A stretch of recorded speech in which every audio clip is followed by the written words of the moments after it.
Math সলিউশনের পক্ষ থেকে সবাইকে স্বাগতম। আশা করি সবাই ভালো আছে। আজ আমরা শিখব নবম দশম শ্রেণীর সাধারণ গণিতের অষ্টম অধ্যায়ের 24 নম্বর উপপাদ্য। এই উপপাদ্য দেখো কি আছে, কোনো চতুর্ভুজের দুইটি বিপরীত কোণ সম্পূরক হলে তাদের যে চারটি শীর্ষবিন্দু থাকবে, অর্থাৎ সেই চতুর্ভুজের যে চারটি শীর্ষবিন্দু থাকবে তারা পরস্পর এই যে সমবৃত্ত, এই সমবৃত্ত কথার অর্থ কি? সমবৃত্ত কথার অর্থ হচ্ছে একটা বৃত্তের শীর্ষবিন্দুগুলোর, এই যে একটা চতুর্ভুজ এর যে শীর্ষবিন্দুগুলো আছে সেগুলো বৃত্তের পরিধির উপরে যদি থাকে তাহলে তাকে আমরা সমবৃত্ত বলি। অর্থাৎ এই চতুর্ভুজটাকে আবার বৃত্তে অন্তর্লিখিত চতুর্ভুজ বলে। তাহলে এই চারটা বিন্দু হচ্ছে বৃত্তের পরিধির উপরে অবস্থিত। যদি এই পরিধির উপরে অবস্থিত হয় তাহলে আমরা তাকে বলবো হচ্ছে সমবৃত্ত। এরকম আরো অনেকগুলো বিন্দু থাকতে পারে, 3টা থাকতে পারে, 10টা থাকতে পারে। যে কোনো সংখ্যক বিন্দু হোক না কেন, সমবৃত্ত যদি হয় তার অর্থ হচ্ছে কেন্দ্র থেকে তাদের দূরত্ব সবসময় সমান হবে। এখান থেকে এদের প্রত্যেকটা দূরত্ব সমান, অর্থাৎ বৃত্তের পরিধির উপরে থাকতে হবে। এখন প্রশ্ন ছিল হচ্ছে এই যে একটা চতুর্ভুজ, যে কোনো চতুর্ভুজ, আমি ধরে নিলাম এরকম একটা চতুর্ভুজ, প্রশ্নে বলেছে এই কোণ আর এই কোণের যোগফল 180 ডিগ্রি। সম্পূরক কোণের অর্থ হচ্ছে এ একটা কোণ, বি একটা কোণ যদি হয় এবং এদের সমষ্টি যদি 180 ডিগ্রি হয় তাহলে এ এবং বি কে বলা হবে সম্পূরক কোণ। এটা ক্লাস 6-এর সংজ্ঞার মধ্যে ছিল, তাছাড়া এর আগের ক্লাসেও থাকে। তো আমাদের এই কোণের মান আর এই কোণের মান দুটো মিলে হচ্ছে 180 ডিগ্রি। প্রশ্নে এরকম বলা আছে সম্পূরক। এখন কথা হচ্ছে এর কেবলই মাত্র আগের পাঠে আমরা 23 নম্বর উপপাদ্য করেছি। সেই উপপাদ্যের মধ্যে দেখো এটা ছিল যে একটা চতুর্ভুজ যদি বৃত্তে অন্তর্লিখিত হয় তাহলে তাদের বিপরীত কোণদ্বয়ের সমষ্টি 180 ডিগ্রি। এটাকেই আমরা এখানে বলেছে 180 ডিগ্রি দেওয়া আছে। আমরা আগেরটাতে এটা প্রমাণ করেছি। কোণ এটা যদি হয় এ, এটা বি, এটা সি, এটা ডি, তাহলে আমরা এ প্লাস সি সমান 180 ডিগ্রি প্রমাণ করেছি। আবার কোণ বি প্লাস কোণ ডি সমান প্রমাণ করেছি 180 ডিগ্রি। কিন্তু এখানে প্রশ্নে এটা দেওয়া আছে আর আমাদের প্রমাণ করতে হবে যে বিন্দুগুলো, শীর্ষ বিন্দুগুলো এই বৃত্তের পরিধির উপরে আছে। একদম বিপরীত উপপাদ্য, অর্থাৎ 23 এবং 24 দুজনের বিপরীত। 23-এ যা দেওয়া ছিল এখানে সেটা প্রমাণ করতে বলছে, আর ওখানে যেটা প্রমাণ করতে বলেছিল এখানে সেটা দেওয়া আছে। এখন সেটা করার জন্য আমাদের দুটো তিনটে এক্সট্রা জিনিস জানা লাগবে। এটা মূলত যুক্তিতর্ক দিয়েই প্রমাণ করতে হবে। এখানে ম্যাথমেটিক্যাল যে আমরা ইকুয়েশন দিয়ে বিভিন্নগুলো প্রমাণ করেছি, সর্বসম প্রমাণ করেছি, ব্যাপারটা এরকম না। এখানকার ব্যাপারটা হচ্ছে যুক্তি দিয়ে প্রমাণ করতে হবে। সেটা যুক্তি প্রমাণ করার জন্য আমাদের যতটুকু প্রয়োজন সেটা হচ্ছে একটা পরিবৃত্ত, একটা ত্রিভুজের পরিবৃত্ত কি সেটা জানতে হবে। আমরা যে কোনো একটা ত্রিভুজ যদি দেওয়া থাকে তাহলে তার শীর্ষবিন্দু দিয়ে যে বৃত্ত হবে সেটাকে বলা হয় ত্রিভুজের পরিবৃত্ত। তার মানে এই 3টা বিন্দু দিয়ে আমাদের সম্পদের মধ্যেই আছে যে যে কোনো দুটো বাহুকে, যদি এরকম ত্রিভুজ থাকে তাহলে এই বাহুকে আমরা যদি সমান ভাগ করি, অর্থাৎ লম্ব সমদ্বিখণ্ডক, এটাকে সমান ভাগ করি, তাহলে এটা কেন্দ্র ধরে এখান থেকে এটুকু অথবা এখান থেকে এটুকু অথবা এখান থেকে এটুকু নিয়ে যদি আমরা একটা বৃত্ত আঁকি তাহলে তাকে বলা হয় ওই ত্রিভুজের পরিবৃত্ত। এক কথায় আমি যেটা বোঝাতে চাচ্ছি, 3টা বিন্দু দিয়ে বৃত্ত আঁকা যায় কিন্তু 3টার বেশি বিন্দু দিয়ে বৃত্ত আঁকা যায় না। এজন্য আমরা যদি 3টা বিন্দু দিয়ে বৃত্ত আঁকতে পারি তাহলে এখানে যে চতুর্ভুজের কথা বলেছে সেই চতুর্ভুজের আমরা 3টা বিন্দু দিয়ে একটা বৃত্ত এঁকে ফেলবো। আমি যদি প্রথমেই শুরু করি, যে মনে করি বা বিশেষ নির্বাচন দিয়ে শুরু করি, মনে করি এ বি সি ডি একটা চতুর্ভুজ যার বিপরীত কোণ সম্পূরক বলেছে, তাহলে আমরা এ বি সি ডি চতুর্ভুজের কি বলছে, এ বি সি ডি চতুর্ভুজের কোণ এ প্লাস কোণ সি সমান 180 ডিগ্রি, প্রশ্নে এটা দেওয়া আছে। অথবা আমরা এটাও বলতে পারি, বা কোণ বি প্লাস কোণ ডি সমান 180 ডিগ্রি। এটা যে কোনো একটা আমি ধরে নিতে পারি, এটাও ধরতে পারি, এটাও ধরতে পারি, তোমাদের ইচ্ছা। আবার দুটো ধরলেও কোনো সমস্যা নেই। তাহলে আমরা সেই চতুর্ভুজটা এখানে একটু এঁকে ফেলি, আর একটু পরে আঁকি। এখন আমরা এ বি সি ডি চতুর্ভুজের যে কোনো তিনটা বিন্দু দিয়ে একটা বৃত্ত আঁকতে চাচ্ছি। তাহলে আমরা যদি আগেই এঁকে নিই, তা আমি ধরে নিলাম এখানে হচ্ছে এ, এটা বি, এটা সি, আর যে কোনো চতুর্ভুজ দেখে এটা আমি বাইরের দিকে দিলাম, এটা হচ্ছে ডি। এ বি সি আর এটা হচ্ছে ডি। আমরা এটা হচ্ছে আমাদের সেই চতুর্ভুজ, যে চতুর্ভুজ আমাদের প্রশ্নে দেওয়া আছে। তো আমরা কি করেছি, এই তিনটা বিন্দু দিয়ে এ বি এবং সি দিয়ে একটা বৃত্ত এঁকে ফেলবো। তাহলে আমরা লিখব, যেহেতু এ বি সি সমরেখ নয়, সমরেখ মানে কি, একই রেখায় না, সমরেখ নয়, তাহলে বা সেহেতু এ বি সি দিয়ে একটি ও কেবল একটি, বা কেবলমাত্র একটি আর কি, এখানে বইয়ে যেভাবে লিখেছে আমি সেইভাবে লিখলাম, কেবল একটি বৃত্ত আঁকা যায়। কি বলছি কথাটা, এ বি সি এই তিনটা বিন্দু দিয়ে একটাই বৃত্ত আঁকা যায়। আমরা ধরে নিয়েছি সেই বৃত্তটা হচ্ছে এ। এখন এই বৃত্তটা এটা হলেও আমরা দেখতেছি এ ডি কে এই বৃত্ত ক্রস করেছে, আবার সি ডি কে এই বৃত্ত ক্রস করেছে। যে কোনো একটা নাম দিয়ে দাও, বইয়ে এটাকে ই দিয়েছে তাই আমরা এটাকে ই দিলাম। তাহলে ধরি বৃত্তটি, কি করতে হবে, বৃত্তটি এ ডি কে ই বিন্দুতে ছেদ করে। ধরে নিলাম কি, এই ই বিন্দুতে এ ডি কে ছেদ করে। তাহলে এই সিই যোগ করলাম, সিই যোগ করি, তাই এখানে লিখবো সি কমা ই যোগ করি। আমি আগেই বলেছি এটার প্রমাণ করার জন্য আমাদের যুক্তিটা প্রয়োজন বেশি। এজন্য আমরা কি করেছি, এখানে এ বি সি দিয়ে একটা বৃত্ত এঁকেছি, যা মূল চতুর্ভুজটাকে এই এ ডি বাহুকে ই বিন্দুতে ছেদ করে, এটা আমরা ধরে নিয়েছি। তারপরে সিই যোগ করেছি। আমি এর আগে বলতেছিলাম এখানেও আমরা নাম দিতে পারতাম, তাহলে তখন আমরা এইটা আর এইটা যোগ করতাম। যাই হোক, আমরা যেটা করেছি সেটা দিয়েই করি। এখন খেয়াল করো তো, আমাদের এর আগের উপপাদ্য অর্থাৎ উপপাদ্য 23 এর আগের পাঠে যেটা আমরা শিখেছিলাম সেটা হচ্ছে বৃত্তস্থ চতুর্ভুজের বিপরীত কোণদ্বয়ের সমষ্টি 180 ডিগ্রি। তাহলে আমরা এই কোণটাকে যদি ধরি, অর্থাৎ এই বিন্দুকে ধরি এ বি সি ই, এটা একটা বৃত্তস্থ চতুর্ভুজ। তাই আমরা এখানে লিখতে পারি, প্রমাণ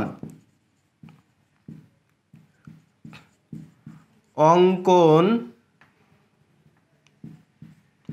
অনুসারে এ বি সি ই, এটা কিন্তু ই, একটি বৃত্তস্থ চতুর্ভুজ, বৃত্তস্থ চতুর্ভুজ।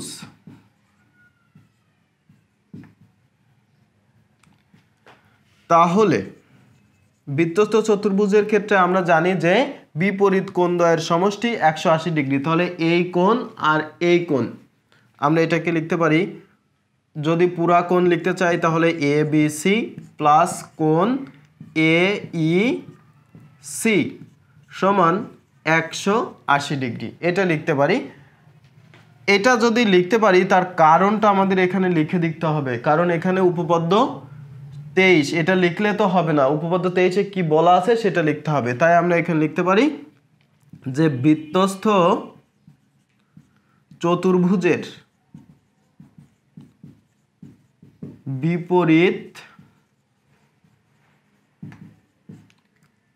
কোণ দ্বয়ের সমষ্টি 180 ডিগ্রি, এটা লিখতে পারি, অথবা সম্পূরক কোণও লিখতে পারি। এখানে প্রশ্নের মধ্যে যতটুকু আছে যে বৃত্তস্থ চতুর্ভুজের বিপরীত কোণদ্বয় সম্পূরক কোণ, এভাবেও লেখা যায়। যা হোক, ওটা আমার দরকার না। তাহলে আমরা একটা জিনিস দেখলাম, এইটা আর এইটা যোগ করলে, অর্থাৎ এই কোণ আর এই কোণ যোগ করলে 180 ডিগ্রি হয়। এটা আমরা প্রমাণ করলাম এখান থেকে যে বৃত্তস্থ চতুর্ভুজের বিপরীত কোণদ্বয়ের সমষ্টি 180 ডিগ্রি। কিন্তু আমরা আরেকটা জিনিস জানি, এই যে কোণ বি আর কোণ ডি, অর্থাৎ এই কোণ আর এই কোণ আমরা যদি নাম দেই এরকম, এখানে বি আর ডি না লিখে যদি তোমরা এরকমও লিখতে চাইতা যে সম্পূর্ণ কোণের নাম এ বি সি প্লাস কোণ এ ডি সি, আপত্তি ছিল না, এখানেও ওরকম লেখা যাবে। আমি দুটো কেন এখন চেঞ্জ করলাম, যে এখানে আমরা বড় লিখেছি তাই এখানেও বড় করে লেখাটা ভালো। এখানে লিখবো আবার কোণ এ বি সি প্লাস কোণ এ ডি সি সমান 180 ডিগ্রি। এটা কি কল্পনা অনুসারে বা দেওয়া আছে, অর্থাৎ প্রশ্নে আছে দেখে আমরা এটা লিখতে পারি। এখন আমার প্রশ্ন হচ্ছে, এই দুইটা খেয়াল করো তো, এটা আর এটা একই জিনিস, এই কোণ আর এই কোণ সমান, মানে এই দুটো কোণ। আবার এইটা আর এইটা লিখলাম, এখন খেয়াল করো, এই যে এ বি সি আর এ ডি সি, এই কোণ আর এই কোণ সমান কত 180 ডিগ্রি। আবার এখানে দেখো এই কোণ আর এই কোণ সমানও 180 ডিগ্রি। তাহলে আমরা এখান থেকে লিখতে পারি, এটা যদি ব্যালেন্স করে ফেলি বা বিয়োগ করে ফেলি, বা আমরা এইটা বাদ দিয়ে দিই আর এইটা বাদ দিয়ে দিই, তাহলে দেখো এইটা আর এটা সমান হয়ে যায়। তাহলে আমরা এখান থেকে লিখতে পারি এ ই সি সমান কোণ এ ডি সি। কথাটা বুঝতে হবে, যেহেতু এই দুটোর যোগফলও 180 ডিগ্রি, এই দুটোর যোগফলও 180 ডিগ্রি, তাহলে এটা থেকে এটা দুটো দেখো একই, তাহলে এটা ব্যালেন্স করে দিলাম, তাহলে এটার এটা সমান। এখন আমরা এইটার এটা সমান বলেছি, কিন্তু এখানে একটা কথা আছে, দেখো আমরা যদি এই কোণের কথা চিন্তা করি, এই ত্রিভুজের এটা বহিস্থ কোণ, বহিস্থ কোণ কেমন এরকম যদি আমরা চিন্তা করি, এটা একটা ত্রিভুজ, এটা হচ্ছে বহিস্থ কোণ, নিশ্চয়ই এই কোণ এই দুটো কোণের যোগফলের সমান। আমরা জানি যে বহিস্থ কোণ, একটা ত্রিভুজের বহিস্থ কোণ সমান বিপরীত অন্তস্থ কোণদ্বয়ের সমষ্টি। তার মানে নিশ্চয়ই এই কোণটা সবচেয়ে বড় এইটা আর এটার চেয়ে, কারণ এই দুটোর যোগফলের সমান এটা। তা আমাদের যোগফল সমানের দরকার নেই, আমাদের দরকার হচ্ছে এটা বড় কার চেয়ে, এই দুটোর যে কোনোটার চেয়ে এটা বড়। তাহলে আমরা লিখতে পারি যে এই সিডিই, এই যে ত্রিভুজ, এই ত্রিভুজের এটা বহিস্থ কোণ, এটার চেয়ে নিশ্চয়ই এটা ছোট, মানে এটা বড় আর এটা ছোট। তাই আমরা এখানে লিখতে পারি কিন্তু ত্রিভুজ সিডিই এর বহিস্থ কোণ নাম কি AEC, AEC is greater than এইটা। এটা কেন লিখতেছি, আমাদের এই দুটোর মধ্যে রিলেশন আছে তাই। অন্তস্থ কোণ ADC, কথাটা হচ্ছে এই ত্রিভুজের এই কোণ বহিস্থ কোণ, এজন্য এটা বড় আর এটা ছোট। কিন্তু আমরা তো এখানে প্রমাণ করলাম যে এই দুটো সমান। তো এই দুটো সমান কখন হতে পারে, এখানে আমরা লিখতে পারি যে, এখানে আরেকটু লিখে নিলে ভালো হতো, যে এটা সমান এটা, এখানে লিখতে পারতাম কিন্তু তা অসম্ভব, কিন্তু তা অসম্ভব।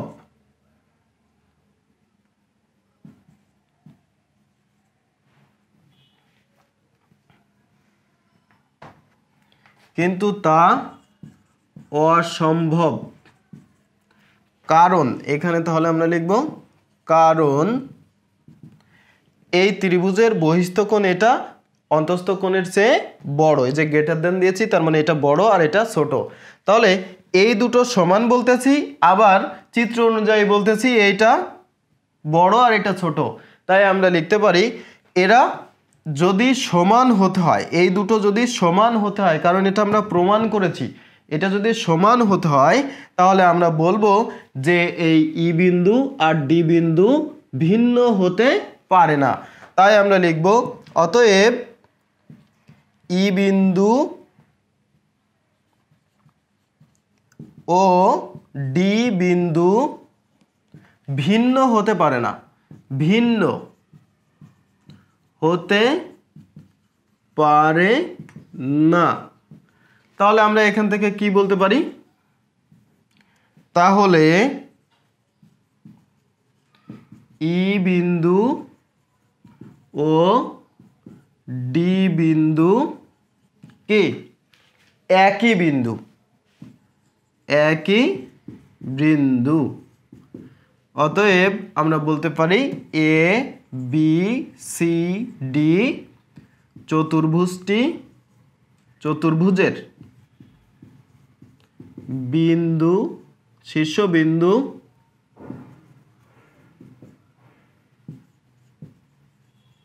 চারটি সমবৃত্ত। আমি পুরো বিষয়টাকে আরেকবার রিপিট করব বোঝানোর জন্য। আমরা এটাকেই লিখতে পারি প্রমাণিত। এখন দেখো আমরা এখানে করেছিলাম, আগে প্রশ্ন পড়ে নি, কোন চতুর্ভুজের দুইটি বিপরীত কোণ সম্পূরক হলে তার শীর্ষবিন্দু চারটি সমবৃত্ত। এটা প্রমাণ করার উদ্দেশ্যে আমরা জানি যে তিনটা বিন্দু দিয়ে বৃত্ত আঁকা যায়।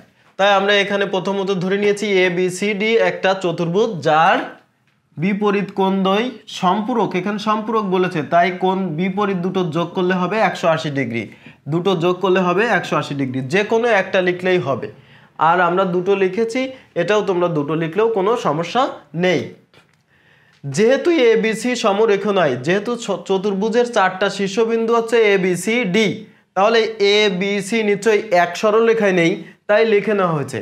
তাহলে এই তিনটা বিন্দু দিয়ে একটা বৃত্ত আঁকা যায়, তাই লেখা হয়েছে সেহেতু এ বি সি দিয়ে একটি ও কেবল একটি, মানে একটার বেশি না, একটাই বৃত্ত আঁকা যায়। তাই বলা হচ্ছে একটাই বৃত্ত আঁকা যায়।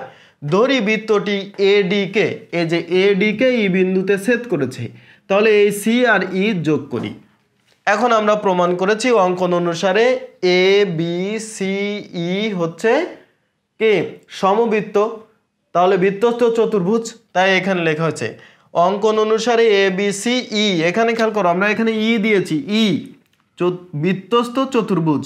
তাহলে আমরা লিখতে পারবো 23 নম্বর উপপাদ্য অনুসারে এদের বিপরীত কোণদ্বয় যোগ করলে 180 ডিগ্রি হবে। তাই লিখেছি বিপরীত কোণদ্বয়ের যোগফল হচ্ছে 180 ডিগ্রি, কারণ বৃত্তস্থ চতুর্ভুজের বিপরীত কোণদ্বয়ের সমষ্টি হচ্ছে 180 ডিগ্রি। এখন আমরা প্রশ্নের থেকে জানি যে এই দুটোর যোগফল 180 ডিগ্রি, এই যে তাই লেখা হয়েছে এইটা আর এটার যোগ 180 ডিগ্রি, এটা দেওয়া ছিল।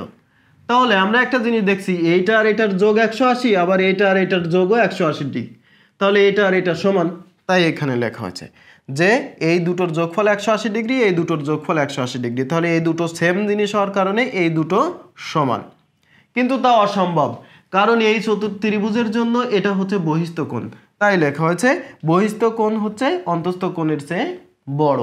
তাহলে এইটা আর এটা সমান, আবার এটা আর এটা ছোট বড়, তার মানে এটা যদি সমান হতে হয় তাহলে দুটোই একই বিন্দু হতে হবে। তাই আমরা এখানে লিখেছি কিন্তু কারণ এবিসিডি বহিস্থ কোণ এটার চেয়ে বড়, অতএব ই বিন্দু ও ডি বিন্দু ভিন্ন হতে পারে না।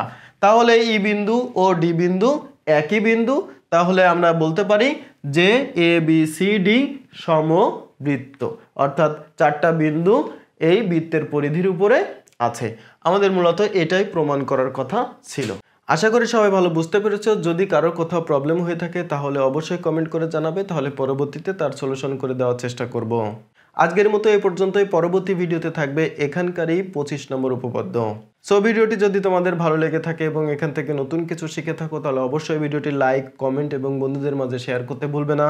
পরবর্তী ভিডিও পাওয়ার জন্য অবশ্যই ম্যাথ সলিউশনের চ্যানেলটি সবাই সাবস্ক্রাইব করবে। সবাই ভালো থাকো, সুস্থ থাকো এবং শিখতে থাকো নতুন কিছু।